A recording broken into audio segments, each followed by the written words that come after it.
ধর্ম রাজনীতি আলাদা নাকি? সুলাইমান নবীর সময় তিনি একাই ধর্মের নেতৃত্ব দিয়েছেন, আবার রাষ্ট্রের নেতৃত্ব কে দিয়েছেন? সুলাইমান নবী নিজে। এই ইতিহাস কি মিথ্যা নাকি? কথা বলেন, এই ইতিহাসটা কি মিথ্যা নাকি?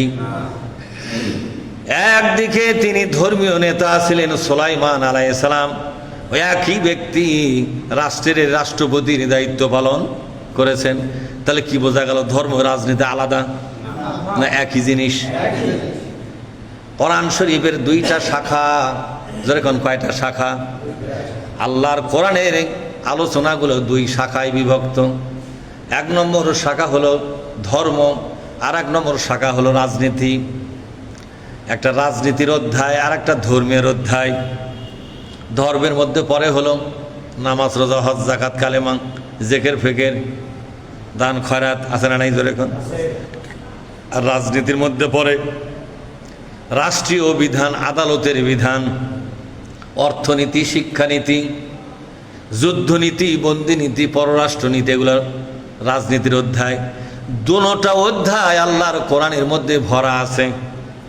যে ব্যক্তি কোরআন দিয়া ধর্ম পালন করবে, রাজনীতি সলিমুদ্দিনটা করবে, আল্লাহ বলছেন ফালা ওয়া রাব্বিকা লা ইউমিনুনা, এরা কোনোদিন মুসলমান নয়। এরা কোনোদিন কি নয়? মুসলমান নয়। কথাটা কে বলেছেন? সূরা নিসার মধ্যে এই কথাটা আল্লাহ বলেছেন, এরা কোনোদিন মুসলমান নয়। তাহলে বলেন তো, এই কোরআনের এই মাপজোকেরা আওতায় কারা কারা মুসলমান? কয়টা মুসলমান আছে? এই মাপের আওতায়, এই পর্যবেক্ষণের আওতায় কয়জন মুসলমান হবে? এই মাপকাঠিতে শতকরা কয়টা মুসলমান হবে বলেন? এই দেশের বেশিরভাগ জনগণ,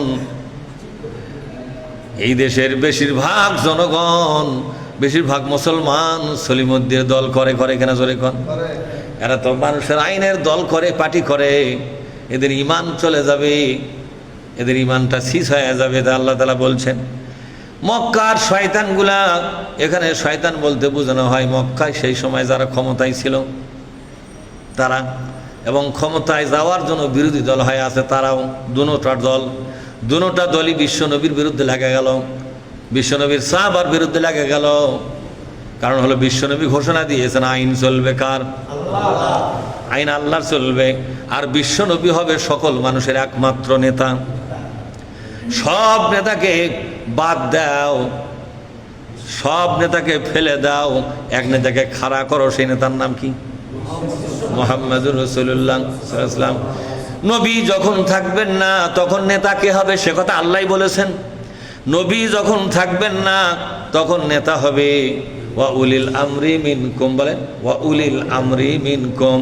নবী শূন্য দুনিয়ায় যারা কোরআন হাদিস কায়েমের আন্দোলন করবে, এ কোরআন হাদিস দেশ শাসন করার ওয়াদাবদ্ধ হয়ে আছে, এরাই হবে তোমাদের নেতা। তবু অন্য কোনো সলিমুদ্দিনকে নেতা বানানো যাবে না। বলেন তো, বাংলাদেশে নবী আছে নাকি? তাহলে এই দেশে নেতা কে হবে?